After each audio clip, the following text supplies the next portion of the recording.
Hello, this is Sandra Champlain, host of We Don't Die Radio. What you are about to hear is taken from a live trance question and answer session with physical medium Scott Milligan on Saturday, September 15th at the Afterlife Research and Education Institute's annual Afterlife Symposium, which was held in Scottsdale, Arizona. If you've listened to our show before, you've heard some incredible interviews I've had with Scott. I personally believe Scott to be the most sincere, incredible teacher and demonstrator of physical mediumship in the world. This is the very first recording of its type made publicly available to all to give you a taste of Scott's friends in the spirit world answering questions. This recording had to be edited slightly. First, you'll hear Scott's voice before he closes his eyes going into the trance state. You'll hear Darren's voice with some general instructions. Why I had to edit it is because the 3 songs that Scott uses to move into the trance state, into the altered state, are actually copyrighted songs. So if you were live in the demonstration, many people asked me what the songs were. The songs we listened to were Postcards from the Sky by David Archuleta, followed by This Is Me from the Greatest Showman Ensemble, and the song Creep by Brian Justin Crum. You'll hear Eric speak with a general greeting, followed by the fun and loving Daniel, who I feel answers questions in a very illuminating manner. You may find out more about Scott on his website, which is scottmilligan.net. And if you click on events, you can either see his in-person workshops and seances, or you can attend an online either question and answer period, like the one you're hearing now, or he does online tutorials. Physically, I will be attending Voices of the Past, which is held at Banyan Retreat every November 19th through 23rd. There's a bunch of us Americans going, so if you'd like to join us, I really recommend. It's a life-changing event.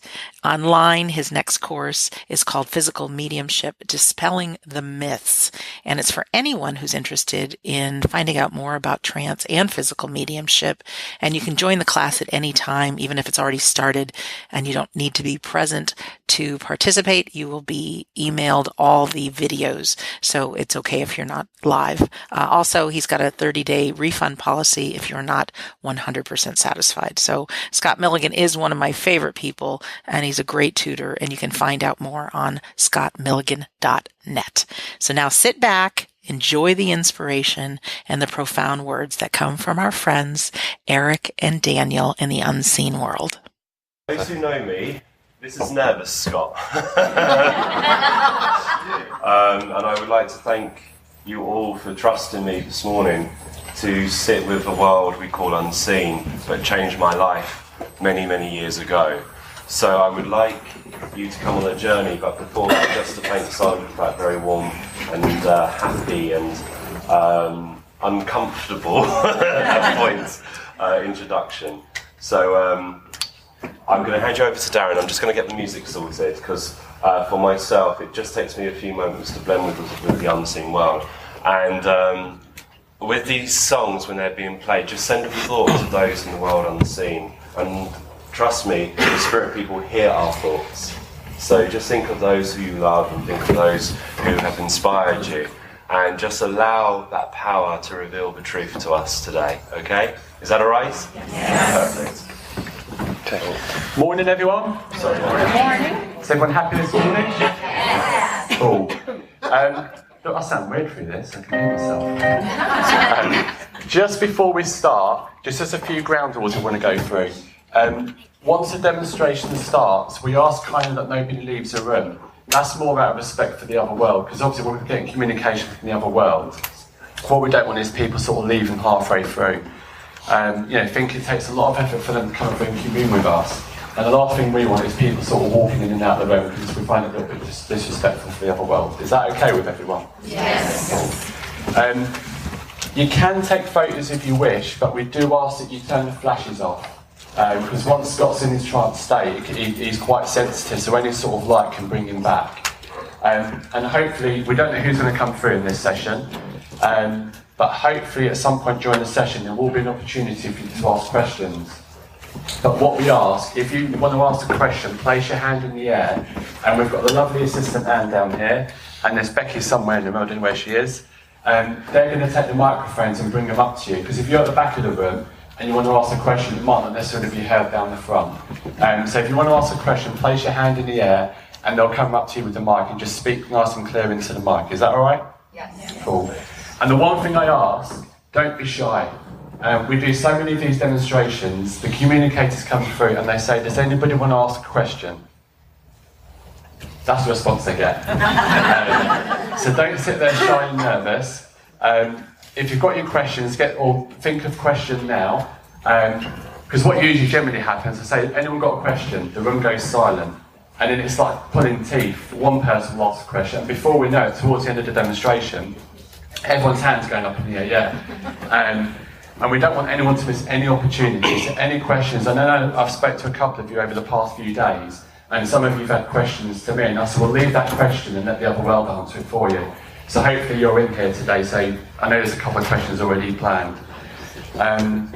Again, once you're in the room, we ask you to stay seated if you can, try to make as little noise as you can, and we'll have a good session hopefully. Okay, any questions? One lady there. Can we ask personal questions? We normally say don't ask personal questions. We try and say ask generic questions that everyone can benefit from.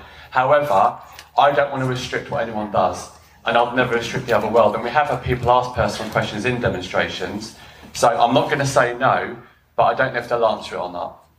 So obviously if you want to ask a personal, feel free to ask it, but they may not answer it. They may come back and say we can't answer that because it's in a public arena, but feel free. Yes. Gentleman at the back.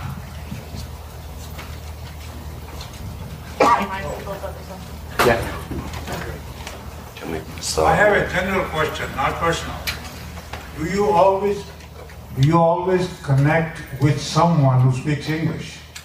Yes, they will be English, because obviously it's an English-speaking audience, so they won't do another language. But in seances, when they have a voice box, they can speak up to 12 different languages, including Italian, AREI, Portuguese, Spanish. They've done Hebrew, and these are languages that I can genuinely show that I don't know. I work in Dutch in Holland, and I start trying to learn Dutch, and the Dutch people just laugh at me. But when a loved one speaks through in the voice box, they speak perfect Dutch, and we've had it verified. We had a communicator who spoke Laga Laga Sioux, and we had to send it over to America for it to be verified. So there are different languages, and that's what I love about the trance states, is that it goes beyond the incarnate mind. So I don't know who asked that question because my glasses are off, you're all just a blur. I'm gazing.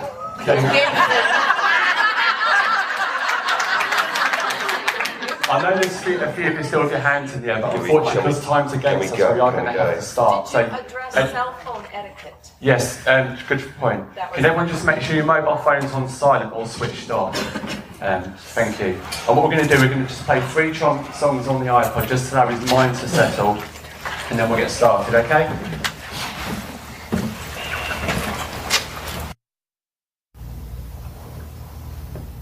Please excuse our silence as we stand in the wet sands of the shores of eternity, drawing upon the love that you emanate from your soul. We have come this day to win your reason, not to insult your intelligence, but to win your love, for one day you leave footprints in the sands of time, for others to follow or to lead. Many in my understanding who have come to the world in which you have come from and which you'll return to, look back on their earthly life and see it to be the distant dream. And death has come to shed the husk of the physical form, to free you from the binds No matter how you have surrendered to death, you return to the shores of eternity. The earthly life you live is the shortest part of your journey to the endless sunshine that awaits you. In your world, you are governed by time. We break the chains of time. The time of separation may seem to you as eternity, but those who you love who come, the moment of separation is merely a breath away. We do not mourn the dead, we mourn the living, as we cannot touch you like we used to, but we can lay with you, kiss your consciousness, but sadly sometimes our words are silent to you.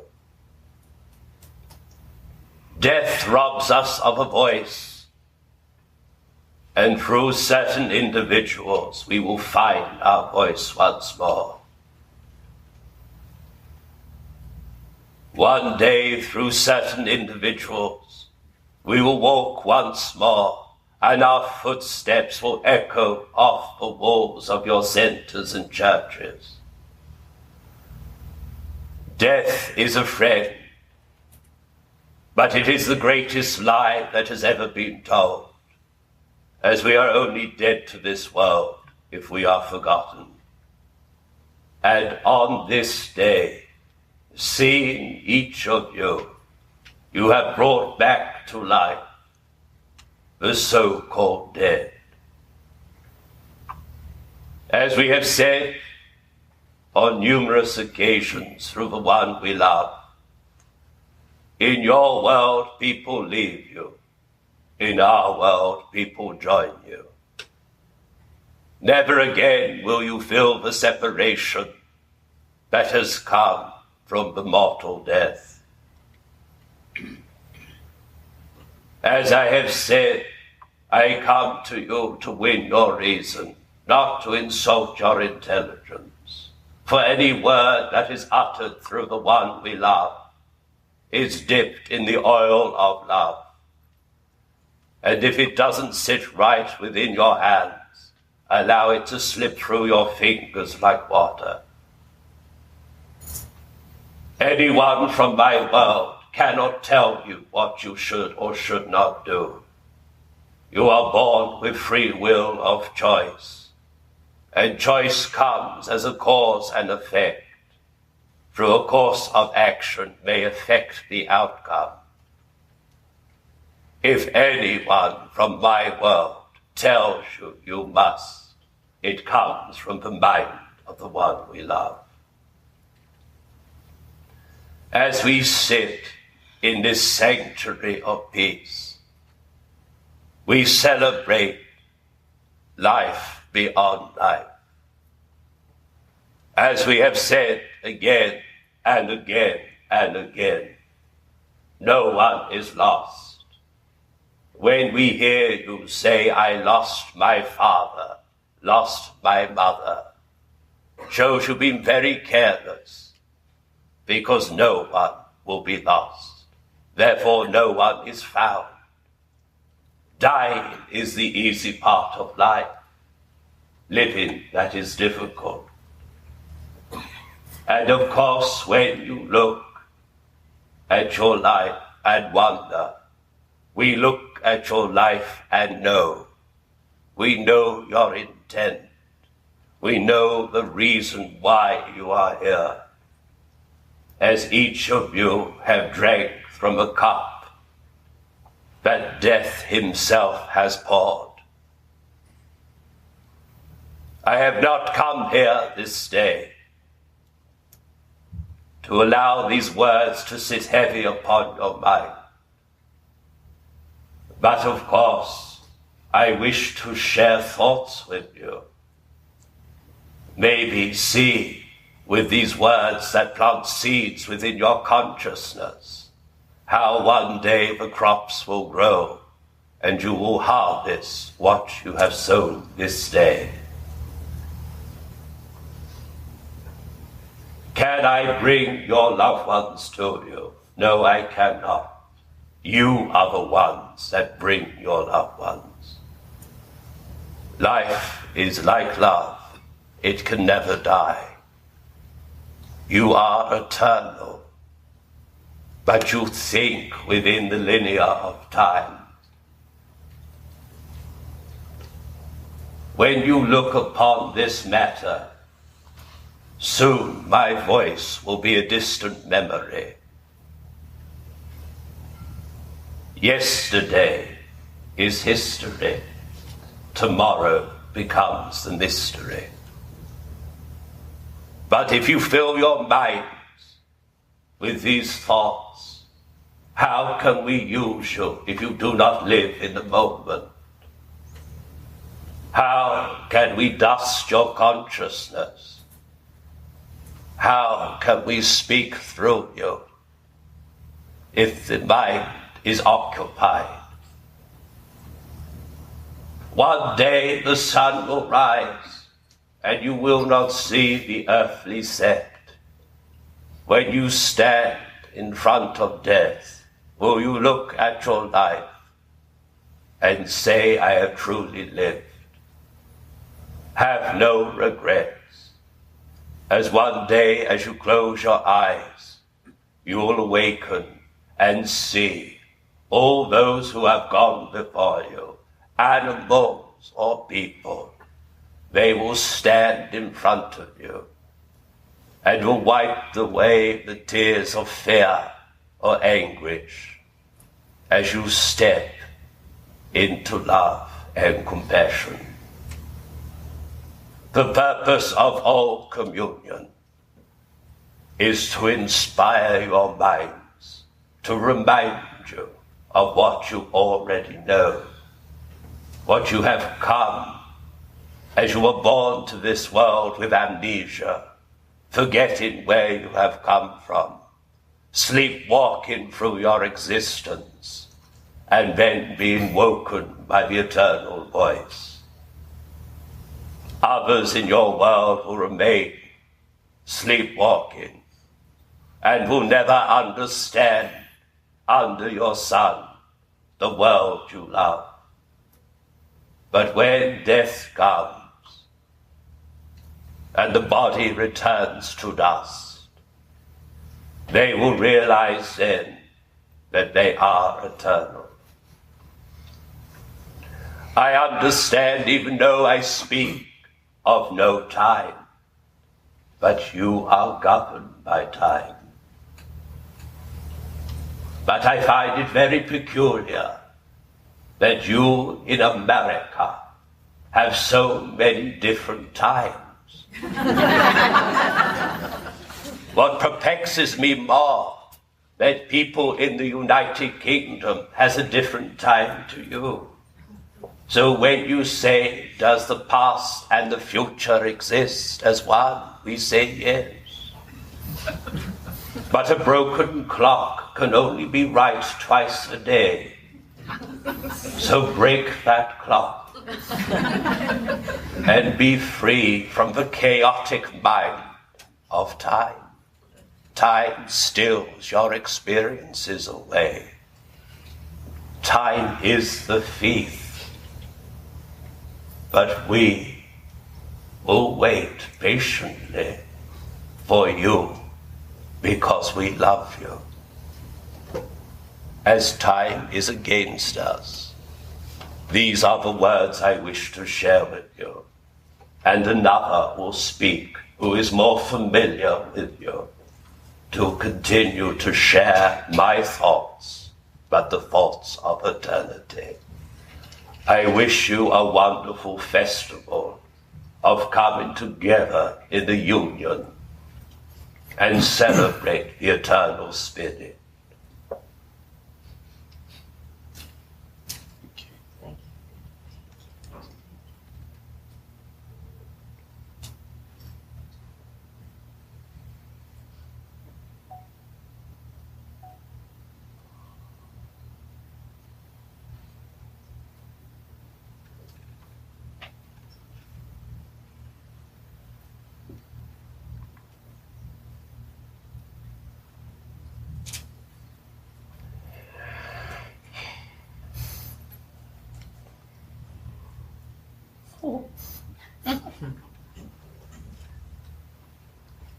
I'm back.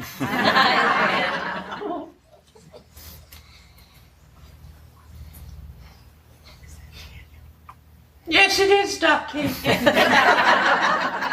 I'm dead, but not dead. Of course, I ask you all not to judge me of how I sound, but judge me for what I say, as my words come to support your world and your understanding at this time.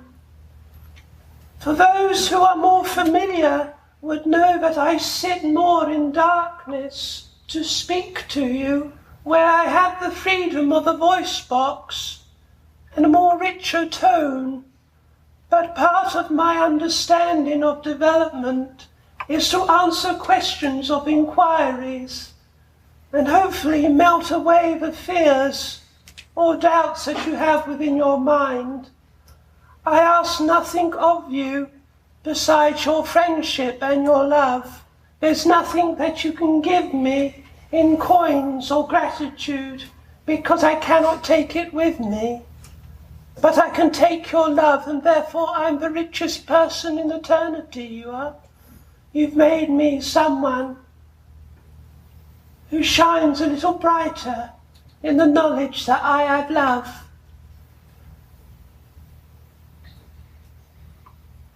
Which one's going to start?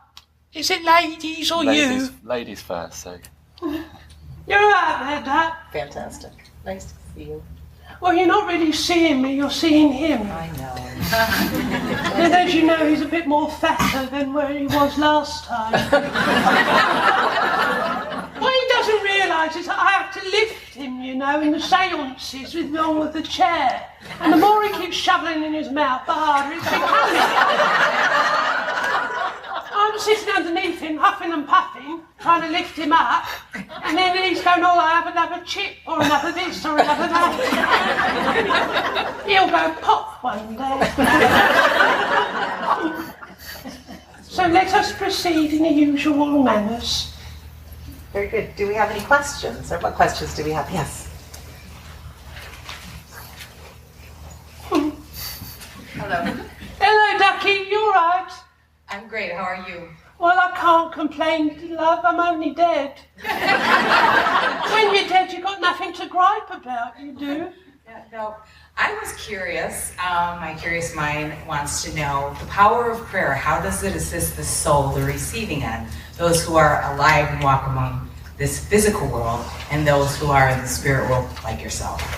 Well, we always say to you for the mind to be quiet, to hear our words. And through a form of prayer, it depends on how you pray, because if you pray to God, but a different God, you're still praying to love. But we ask you when you pray to remember words which were really old, are dusty. So speak from the heart, and that's where we reside within love. So when one speaks in prayer, and whatever you wish to say is like a sweetest melody to us. It is a perfect sound, a perfect song, and we are drawn to you by light. Of course, we come to you even if you pray or not. But when you pray, you touch your heart, therefore you touch your soul, and the soul then expresses the spirit within. So it allows everything to come in perfect harmony. For you to then be touched by your own soul, then indeed you become brighter within your world, and therefore everything around you becomes brighter, and negativity of your world will be consumed by the light that you share. So it has a great impact, not for us really, but for you. It allows your mind to be still, like water that you can see your reflection in, and calm will come to your mind and being. When you ask for assistance, of course we already know, because thought precedes action, so therefore we already respond to that. So as we sit here now, even though that I am one voice, I am many thoughts at one. But around you, you see only people of you. But this room is full of people who love you. There is not a space, but there isn't the inch of the Spirit here, because your love has called to us in a silent prayer. So you can change the world with simple thoughts, because you are the change within this world. How was that, love? Thank you. You answered both of my questions. Yes, Lady M. Orange and black, yes. Hi. You're right there, Ducky. Hi, Ducky. How are you? Thank you so much for being with us. My question is personal, but I'm going to ask it in a general way to help everyone with the answer. When you come to a crossroads in your life, You got more than one road, love. when you come to a crossroads in your life and you just decide you're just going to follow your heart, regardless of odds against following your heart, what advice can you give to us here in the physical plane when we're in that situation? Well, your brain tries to disable you at every point, because it's in control of your physical body. It keeps you alive. But of course, the mind is the expression of the soul which goes with you when you die. The brain belongs to earth, but the soul belongs to eternity. So we ask you to follow the natural stream of love, even though it may be difficult at times. But of course, you have the mighty force behind you, that is us. Not saying I'm mighty, love, but of course, we know one step in front. Yes, if you may see that it's a failure, it's really a success, because you know you won't do that again, will you? Of course, that when you are chosen in such ways to do different things, change is difficult. So, of course, we ask you to be brave and step into the darkness that you see, an unfamiliar land, but you're not alone. Now, of course, you say I have free will, and if free will is a rope, you have two hands on it, we have many, and we just pull you.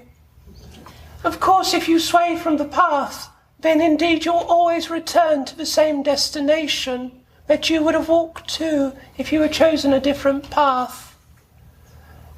I say to you, there is no coincidence. There are only opportunities for you to learn. Learn about self-gratification, but also learn about who you are and how you can impact many people. So I say this to you. If you were to ask me, do I have a blueprint of my life? There is a map of many roads, and of course through cause and effect you can alter your pathway, and of course you can alter the time you die. If you choose to put yourself in a tin box or throw yourself off places and you've only got elastic to hold you and bring you up and down, then of course it's a bit scary and alters your path, don't it? It's like when you go up in those hollow tubes and fly across the air. That can alter your pathway, it can. But of course we will know, but you may not. So I say to you, love this. Life is a journey, you know. As long as you have love in your heart, of course we will do everything to help you. So you may feel sometimes you are alone, but you're never alone. And if you are in distress and you don't want to talk to your people, call for me. I'll come and haunt you. I don't haunt anyone, but I come round and say, you all right there, Dad? And you don't see me, so I stare directly into your eyes, because the eyes are the windows of the souls. Does that help you, love? And thank you so much for allowing your question, even though it is hard for you, you've given it to everyone else. So you are the greatest light, because you thought of another. You're welcome. Carol? Thank you, Daniel. You're welcome. Can you help us with dealing with difficult relationships here on Earth? Well, love, I have to say That's a funny question because some of you deal with it with your fists. Some of you deal with it with your mouth. Some of you deal with it silently. But of course, difficult situations, and the reason that they're difficult to you, because do you know that you are energy? So energy creates colour. So you are colour. And certain colours don't like each other. And that's why certain people you walk to are different colour to you, and you find it very difficult to be in their environment. But may I tell you a little story, love? Because I think it's going to help a lot of people. If you come up and you see someone who you like and you create a friendship and that may then move into a partnership or marriage, if love is not there, you'll go your separate ways. Of course, if love is there, you are bound to each other for eternity. So when one dies, the person will be there to wait for you. But then if you find another love and you walk down that holy aisle, the one who's passed will walk one side of you and the other one will walk this side of you. And you'll be very lucky that you have two people now that love you. And you'll be shared and you live together in our world. I just hope the two fellas or two ladies like each other. Because that'd be very awkward for you, you know. But of course, within our world, you are infinitely divisible. And let me explain the reasons why. As you're sitting here now, your thoughts can move to your house. Your thoughts can go to the place where you work, or so on and so forth. Therefore, your thoughts aren't still. And within our world, even though my old ma is sitting there looking at me, talking to me, that's an aspect of me, but the core of me is here, talking to you. So if you have two loves who don't seem to see eye to eye, then you can be in one place there and one place there. Funny business it is, but I'll tell you what, when you come over, I'll show you what I'm trying to explain. But of course, the purpose of your life is to be happy. And if something is not making you happy, are you truly living? Are you burying your soul with that thought? Is it not when you're happy, you shine brighter? So don't hide your light from this world, because the world will miss you. So I say this to you, don't ever respond through violence or hatred, as hate is the strongest word of negativity. You send them love and say that we are on different paths and thank you for being a part of my life. It may wind the other one up. It may make them think, what have you done? But at least you don't dirty your hands. You're free then to experience everything you can. And if you are employed and the person who says they rule you says something you don't like, smile sweetly and say with respect, I don't agree. But of course we don't want your bellies empty or your pockets empty. You have to be sensible. You can't go up to this person and say, a dead voice told me I don't like you, so I'm going to walk away. Because that's silly, because we have personal responsibility. And of course, stone the crows, I don't behold to that. I don't want to say I've ruined your life or made you have hardship. That's why I say to you, I give you opportunities. What you do with that opportunity is up to you. But you must be logic because you live within this world. Because you're a long time dead, love. You are. Over in our world, you don't have the distractions of money. You don't have the distractions of time. You don't have the distractions of pain. And therefore, you don't feel tired. You won't have things which puzzle you. You have opportunities and you will grow because you step into the light and absorb the information quicker than you can read a book. Does that help you, love? It did. Thank you, Daniel. You're most welcome, love. Okay, we have a question on the other side here. Yes. I am wondering what it is that draws you to want to work with certain people, mediums, and what can we do to increase our ability or the desire to work with you and to draw you to us? Well, can I answer it in a personal way? Is that all right for you, love? Yes. Well, a personal way, I'll tell you a bit about my story, all right? I wasn't a particularly nice person, didn't care for much, and of course when I died I did. I always thought I was hard done by, because people who were born with silver spoons in their mouth, they seemed to have it easy, and those who were poor seemed to go cold at night. So when I died, I wanted to look at these people who were a bit more posher than myself. And then I noticed that their children demanded a lot more. They used to buy their love by asking their mothers and fathers to buy them stuff.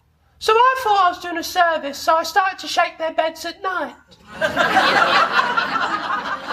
So as I shook them and shook them and shook them, they were scared, so they ran to their mothers and fathers and held them deeply. And they didn't ask for gifts or anything like that, so I thought I was doing a service. So there I was on my merry little way, picking my next one, and then someone brighter than myself came to me and said I had a talent of moving objects in this world. And they said, would you like to be someone who can work and speak through someone who's living and find their voice again?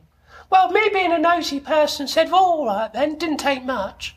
They didn't have to bribe me with whiskey or anything like that. So I went to a place called the Halls of Learning and I learnt how to control my thoughts. And indeed, that when it came to the opportunity, I looked upon him, and I didn't choose him, we chose each other. And when he was born, he forgot his promise, and I stood there with him silently, shook his bed a few times just to keep him on his toes. And of course, as I started to progress with his own unfoldment, I started to feel like I was worth something again. So therefore, when I see the smiles on people's faces, that drives me to work harder for you, learn more, to serve humanity. And that is the greatest gift you can ever do. I can now look at God. God is not a bearded gentleman that sits upon a throne. He's like the sun you see in the sky, but don't hurt your eyes to look at it. I've whispered several times at God. I think I know what he says back, but I've got a long way to go. When I came over, I thought I was an angel, so I thought I was going to have my wings. But I'm still waiting. Still waiting to find them. I reached round my back and I go back and I said, I've been good. I've brought this person through.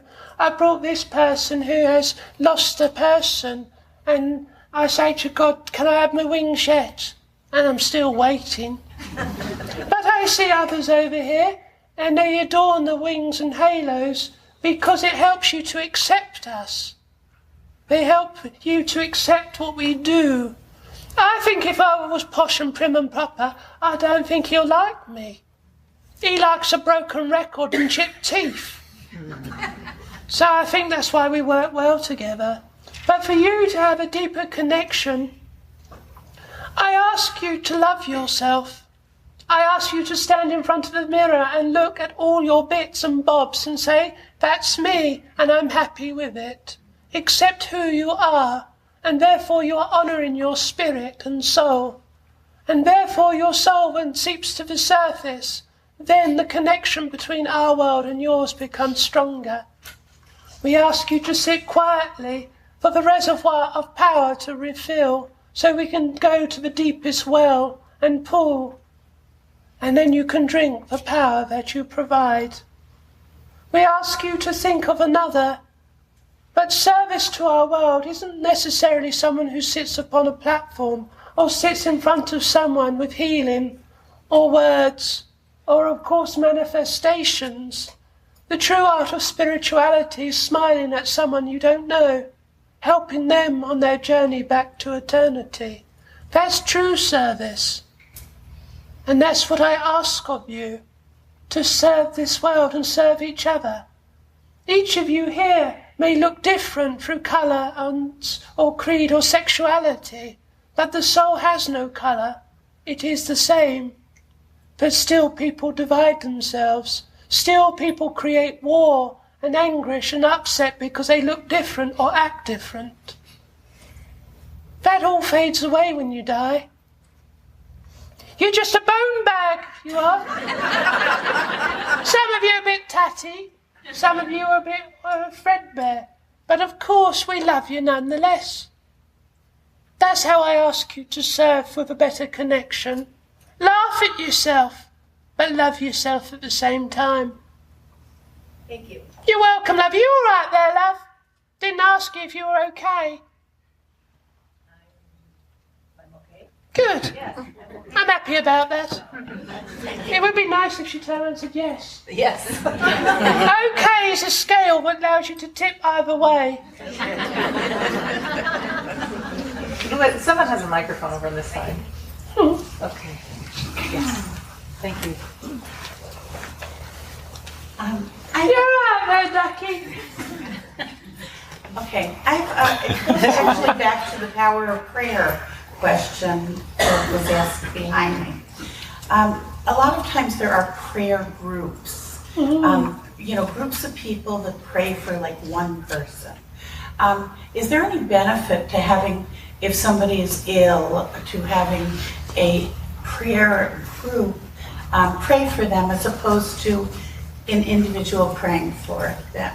Is that, does that make a difference? Well, if I can say to you, you're all like little sparkles of light, aren't you? And together you create a massive light, don't you? But if you are a single light, you're like a star that shines. But of course, no matter if you are one or many, it is how you pray is important. If you pray from the heart, my, what a powerful light you have. But of course, if more of you come together, it's harmony, and therefore the light is brighter. But I will say this to you, if the soul has desired the time of death, you can pray, but you pray for the peace of mind, for the soul to kiss goodbye to the physical form. So it doesn't matter how you pray, death will come, but it is a part of life. But of course, if a soul then remains, you pray and it will come back to health and happiness. But eventually all of you will walk through the doorway of death. You were born as one person and you will leave as one person. But you will leave with the richness that you have found love. You are born empty-handed and barefoot shall you leave. And that is the way of life. People who pray for healing, it is a selfless act and you may not see the results of the healing, but that is part of service. But you don't know what layer it is touching, that mind, or beast, or rocks, or stones, or trees, or earth. Prayer is a self-act, an act of kindness. But of course we assist where we can. You ask, and we are there.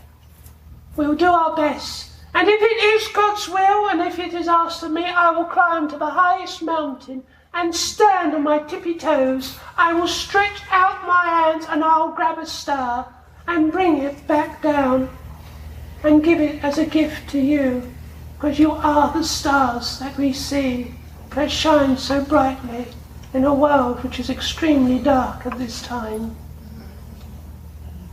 Does that help you, love? Yeah. It's funny, really. I'm looking at people before they ask their questions. She had a question too. Well, come along then. Wave a whistle and start saying what you want. I have a question about the diet. In this time of planetary ascension, how important is the diet? There's so many people that say that it's important to be vegan or vegetarian. Does it have anything to do, or does it help the planet to ascend? Well, it's how you treat the planet. Now, if I say this to you, that as you grow your crops or feed your meat, if you are standing in a field wearing a suit of armour and spraying it with things, and it's being eaten by that plant, it's absorbing that poison. If someone's going to stand in a field with a suit of armour, I wouldn't eat it. If someone then feeds meat which has been poisoned to make that other meat stronger and bigger, then you're going to absorb it. Mr. Eric said many years ago that if you look back in our time, we didn't have these vegans or vegetarians, or Sealies, or so on and so forth. Your diets have changed because the way of your thinking has changed. You are poisoning the very thing that you're consuming. But also, when you look at these disasters that you have in your world, these are opportunities. But say that to the farmer who's had their crops washed away. But of course, it washes away the pesticides, it washes away the poison, so you can start again. But of course, again, you tell that to someone who lives when they sell the grain of corn. But I say this to you, the earth is a sentient being, and the time of change is upon you. That is why you're here. This time of change has been working for over 35 years and still continues. And mankind must change their thinking along with the process. This mother in which you live upon is suffering when people dig holes so deep within her and drain her of her blood, drop bombs at the deepest points of ocean. If you were able to change your hearing, you would hear the earth cry as a child when things are destroyed upon it. But this time of change is for negativity to disappear within your world. Negativity knows its days are numbered, and therefore you are seeing an increase in it. We ask you, when you see an act of violence, don't retaliate in an act of violence, because fight fire with fire creates a greater fire. Starve the negativity of what it's hungry for. Is bad thoughts. Send it light, send it kindness. Of course, this is a huge ask of you, because some of you have been at the hand of violence. But I ask you, do not allow these people to live within your mind. Push them away. Now I say this to all of you. It is interesting when you look on your devil's box, and what I mean by devil's box is your televisions. When people read what happens around the world, you hear all the bad things first. And then only a few minutes left to go, they tell you something good, so you don't have nightmares. Is this not a part of fear? So when you see this happen, what you can say is, I send these people light. I send them the positivity, because the darkness will be consumed by the light. So as you asked about diet, love, we've gone on a little ride, haven't we? We have seen many continents while we've been talking.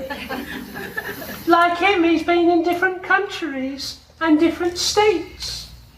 But of course the light carries.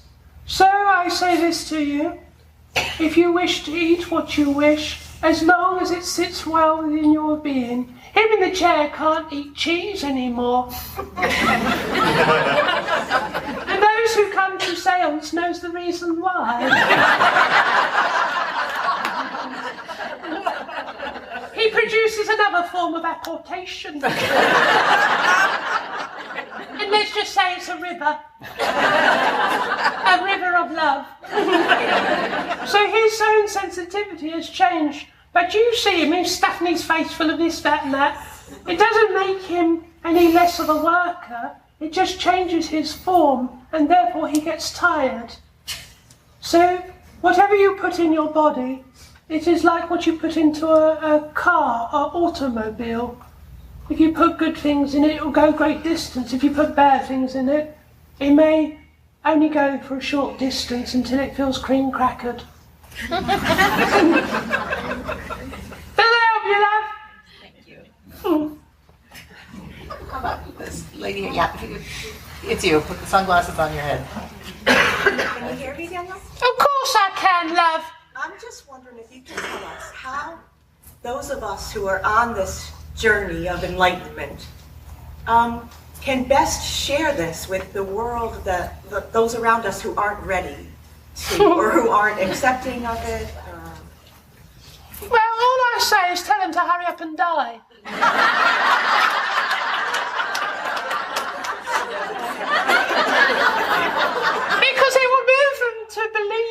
know him very quickly. But of course I only do a bit of tongue-in-cheek because the atmosphere got a little bit heavy then. But of course it is a personal journey. Some of you here have been dragged along because your wife or husband or brother or sister, son, daughter, mother or father has said, I want you to experience everything that I love. But it's coming to that point of awakening at the right time. Many religions in your world have to shout. People stand in the street and say, the Lord Jesus Christ will save you. And if you don't, you'll burn. Well, I say that's wrong. I say the true language of God is for you to wake up when you're meant to. I say if someone comes up and asks you, you're honest back. But you don't have to shout about it. If something has to shout about it, they know that it's not hitting where it needs to be. Of course you have these things that would tell people what you do, and that is up to you how you do it. But you cannot force a flower to open before its time. You cannot speed a sunrise or slow a sunset. It must take its natural course. But of course, sometimes people like to go with whistles, whoops and all of that. But silently, sit there and people will ask you about it. Now, the Bible's been written wrong because it's been written by the hand of man and man is flawed. It's interesting when someone holds on to this Bible of hope. What happens when you reach the final page, read the final word, close the book? Does it then say the religion is limited? When the true meaning of religion is limitless. It says in the Bible that God gave commandments. He didn't. He made commitments to humanity. But of course people say, well, it must be God's will, so therefore you must or you will be punished. No one punishes anyone. You punish yourself when you come to our world. You judge yourself. I said it just recently, and I'm going to say it again because I can. Everything you do on earth, every act, every thought, is another stroke of a master's brush, of a portrait of your life what hangs on the walls of God. You'll gaze upon that portrait when you're ready and you will judge it. Very much like you've been taking pictures of each other, and the moment you see it, people who look at your picture say, oh, isn't that beautiful? Isn't that lovely? And you go, oh no, I don't like that, don't like this, don't like that. Do it again. So when you look at your portrait, you go, oh, oh, oh, oh, oh, oh. You do that. And you say, well, I don't like that bit, can we just cover that bit up? But it inspires you to do good things. So every good thought, every good action, every good deed makes the colours bright. And every negative thought, it just allows black to go into your portrait. Now, I wasn't a nice person, so when I was told about this, I thought, here we go, it's going to be a midnight sky. And I looked at it and I saw errors and bits where I said, well, he must have been drinking when he painted that. It must have been painted by a blind person, because I don't look like that. But of course, the master's brush stood there and said, I painted what I saw, which was beautiful, and my picture wasn't dark. It was full of colour, but it had wider lines around it. It made me fatter in it, and I said, well, that's not how I see myself. And they said, well, that's up to you then. So I judged my life. I wasn't punished.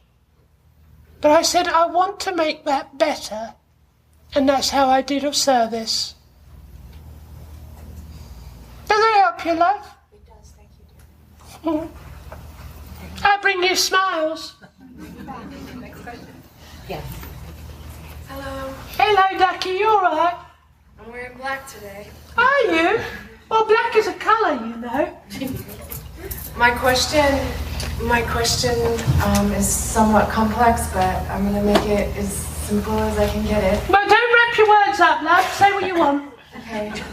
When someone we love dies or departs in a tragic way, right in front of us. And my question is this, because can we have anything to do with the timing of their departure, or was it their time? And if so, this part about forgiveness, like if we had something to do with it? Ducky, shall I just give you my answer? You don't need to go in, okay? Someone pour her a whiskey afterwards, could you? Because I'll tell you this, love.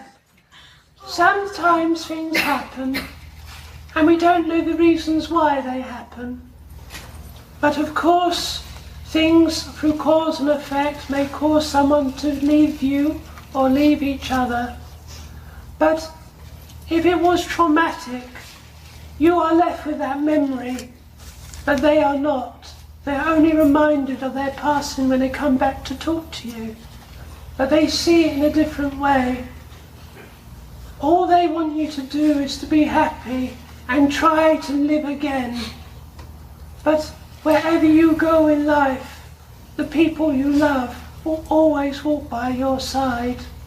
Much healing comes to those who are left behind. When someone passes from our world, at the moment of impact or trauma, they are taken straight, and they forget what's happened. The etheric cord at the moment of death is then severed. And indeed, death then comes to the physical body.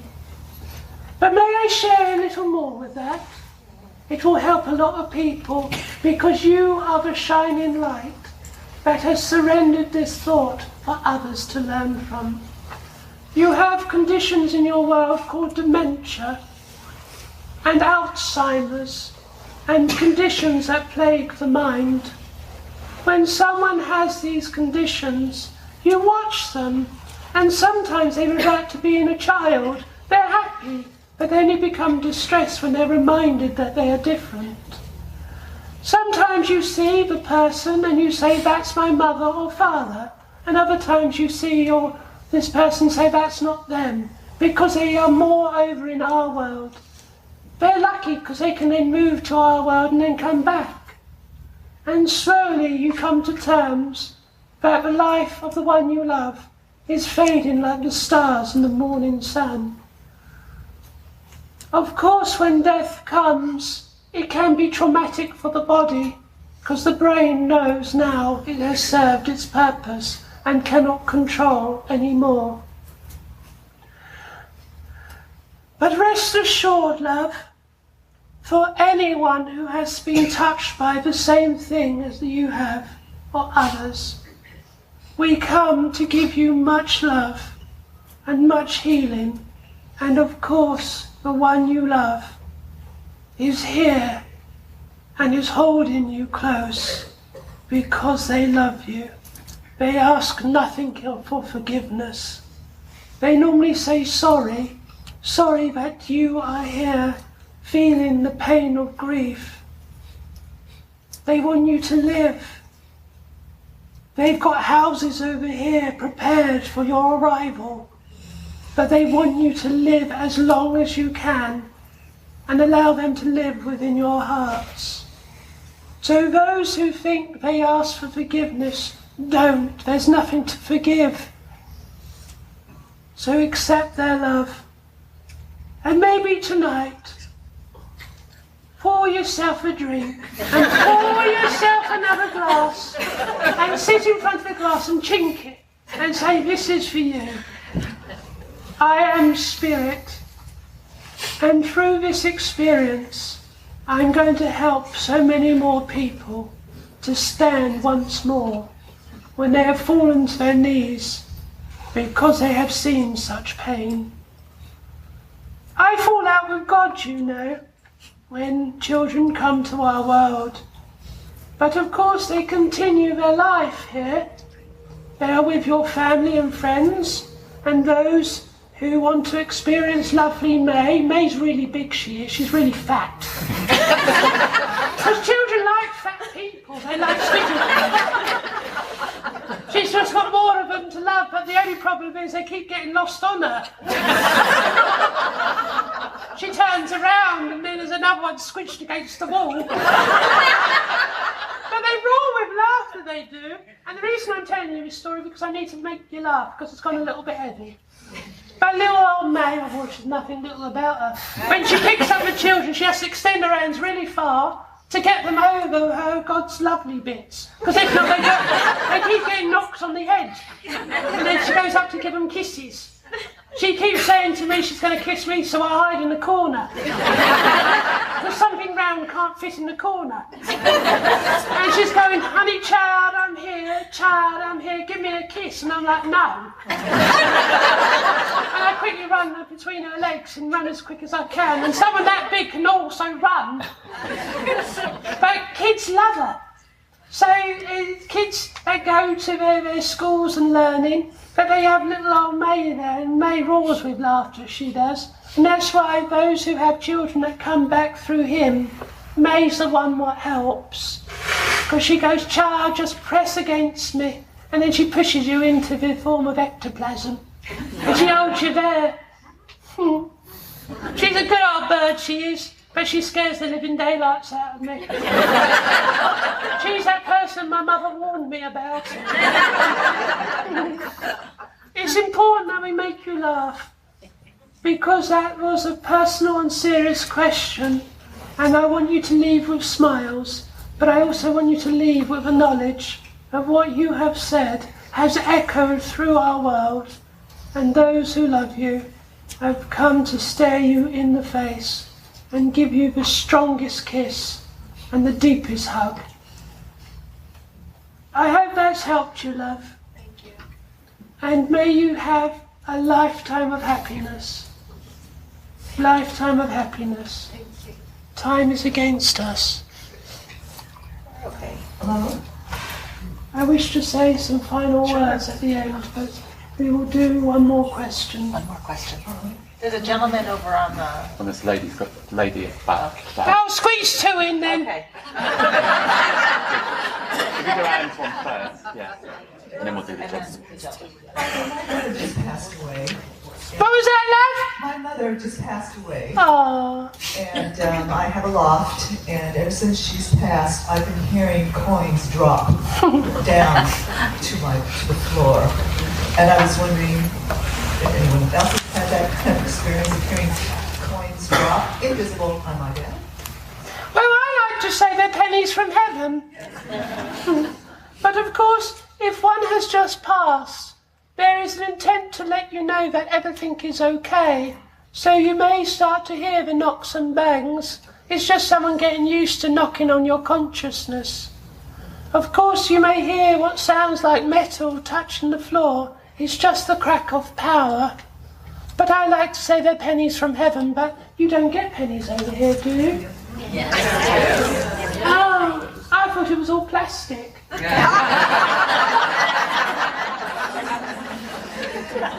Do you know, I'll carry on in a moment, love. Do you know that one day money will be obsolete?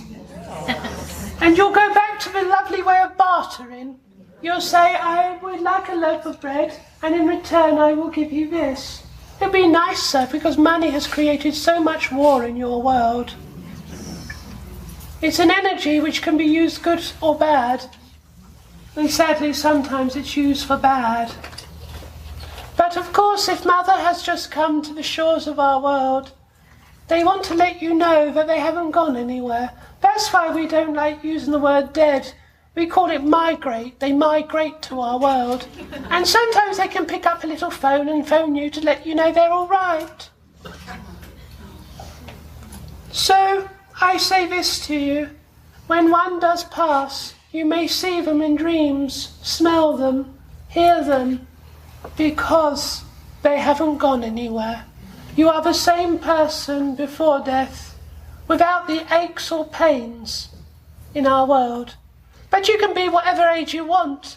I was 54 when I died, but I come back as 7 a bit and a little bit more. I thought it was funny when I heard him say that someone said I was a low entity. I don't mind that. I don't judge anyone. Hey there, helps you, love. She's silent. Not 3 times if you can hear me, love. Because that's what I hear a lot. Show me a sign. I stand there with all these lovely things and they don't see me. They say there's no one there. Especially him in the chair. He's supposed to be really sensitive and I'm standing in front of him going, "Oi, mister." And he doesn't see me. So I stick my tongue out at him and go, "Can you see me now?" And then he says, "I'm aware of you." And I'm like, "Oh, I shouldn't do that again." A quick scarper. Yes, sir. What's your question? Well, what's the point of it all? It seems like a big universal game, and for whatever reason, none of us can ever remember being reincarnated or any part of it. Isn't that interesting? Yes, it's kind of depressing. Well, can I say this to you, mate? Well, just does it ever end? It does eventually. When one goes back into one's consciousness, the purpose of life is for all drops of rain to return to one's ocean. I say this to you. Life is living as your eyes fix firmly upon the horizon. The life you live is the shortest part of your journey. And my, what an impact you have in such a short period of time. You are born to this world to experience human emotion. You are here to help our earth to move forward. But sadly, because you have free will and you want to experience emotion, be it a positive or a negative emotion, you may then choose to change the pathway that you walk. But of course that when you die, and die you will, you come to our world. And I say this to you, when you experience the second death, when you step into the greater world of spirit, you'll realize then life is of progression. And then you'll realize what the purpose of life is, and never again will you forget.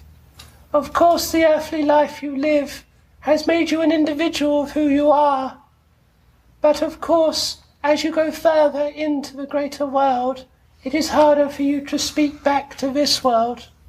But you'll realize then that when we die, that you have a greater world to investigate, to learn. How can I describe a colour that your earthly eyes have not seen? How can I describe a sound that your earthly ears have not heard? You've got a lot of things to do when you come over. It is funny because when you see someone new who's come over, you see them up in the air because a lot of your wishes that you wish you can fly, so they go up. And we watch them and go, "You're right up there." And they're like, "Yeah," then they roar with laughter, they do. It's funny because they hear everything. They hear the animals talk, they hear the trees respond, because they are of light, they are of soul. Therefore they have identity. It is only because people think in a different way, they don't think they can hear what other people can't, with the trees speaking, or the animals that you love. But of course, I say this to you, I'm still trying to find out the reasons why I'm here. But of course, at this moment, I think I know the answer. But what I know today will be different tomorrow, because I will be a different person then, like you are, as you have come into this room. When you leave, you will be different, not because of my words, well, I hope they were, but of course you have sat in the presence of your people, and therefore the emanation of your soul will be different. And therefore, as you leave this wonderful festival, as my friend has said, this place of gathering for the next few days, you'll be a different person, because you have been with people of like minds. And some of the minds carry a full bag of marbles and some don't. But of course we don't judge at all, because that is where they are on their journey. But I say this, the purpose of life is to progress forward. But you can only walk forward without having your head tilted over your shoulder, looking where you have come from. Have your eyes fixed firmly upon the horizon, because progression in our world, and this is the easiest way I can explain it to all of you, is like standing at the lowest point of a glass building which has many floors. You can see where you need to go, but it's going to take you time to get there. But as you start to climb, your view on the horizon gets greater, and you see more and more and more. And your knowledge then grows with it. And of course, you go back into one's consciousness eventually, but that's going to take a long, long, long, long, long, long time. I'm only one step in front of you, mate, because I love you. I love all of you. I love him. I love you, and anyone else hearing these words. Because I wish to serve. I want to serve. And I am now understanding the purpose of helping someone stand again and to take that fear of death. Shall I tell you something? Yes. See, I told you time was against me. Shall I tell you how death was described to me by a lovely Jewish lady who died on the toilet? Well,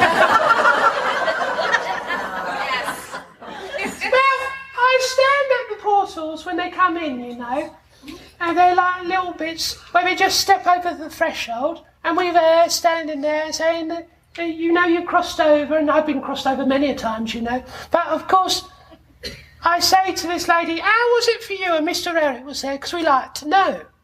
And she said, well, I was most embarrassed. I said, why was that, love? And she told me she died in a lavatory, so I roared with laughter.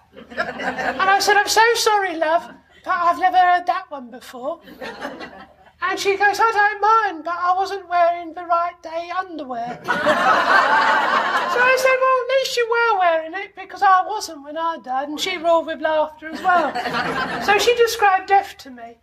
Death was like the first time you step upon one of those hoverplanes. You know what a hoverplane is? An aeroplane, basically. That's what I said! He doesn't know the King's English. One of those hoverplanes. When you first step on one of those hoverplanes, you don't know what's going to happen. There could be some excitement, there can be some fear, there's someone saying, welcome, and other people may join that same flight. And then as the engines start, you get a bit nervous, and then you take off. And as you take off, there's some lumps and bumps along the way. Then a sense of calm and relaxation gets there, and then as you start to come into your destination, you start to worry a bit. And then as you touch down, as the doors open, you look back and you think, what all the fuss was about? And that's what death is like. You fear it, but then when it comes, you look back and you think, that was easy. You think what all the fuss was about. But of course, that was her view, and it stuck with me because she died on the toilet. She couldn't have waited just a few more minutes.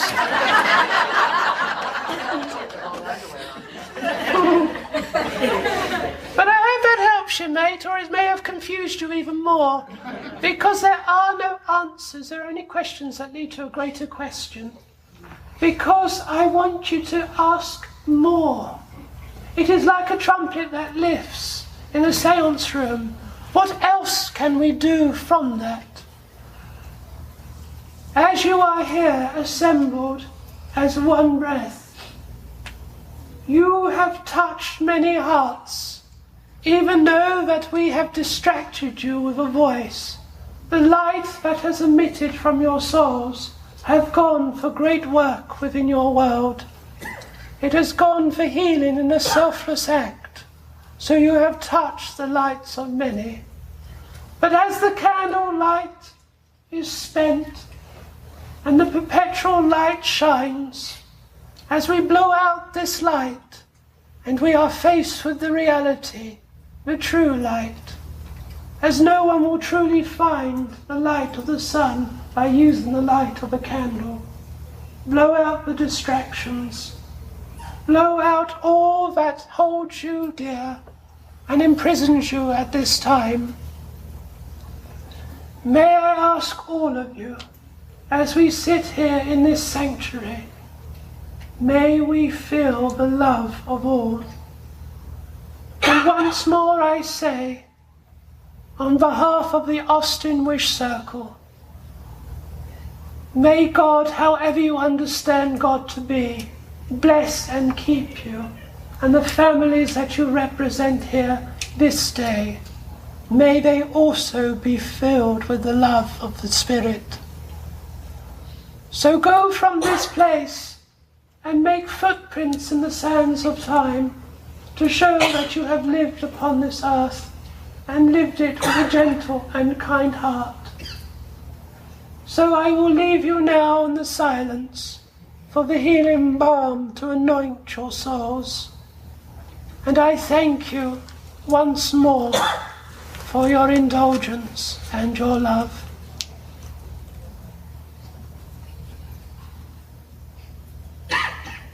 Toodles and poodles! Miss me not, for I've not gone, I live within your hearts. If you are ever in distress and you want to know where they live, put your hand on your heart. And for every boom, boom, boom is just letting you know that we're never far away. Ta-ra. Thank you for listening. I hope you've enjoyed this as much as I have. Just a reminder, you can listen to Scott on many episodes of We Don't Die Radio by going to wedon'tdieradio.com and just scrolling down for Scott Milligan. Also, go to scottmilligan.net and check out for yourself perhaps one of the in-person workshops or seance demonstrations, or join us online for one of the online courses.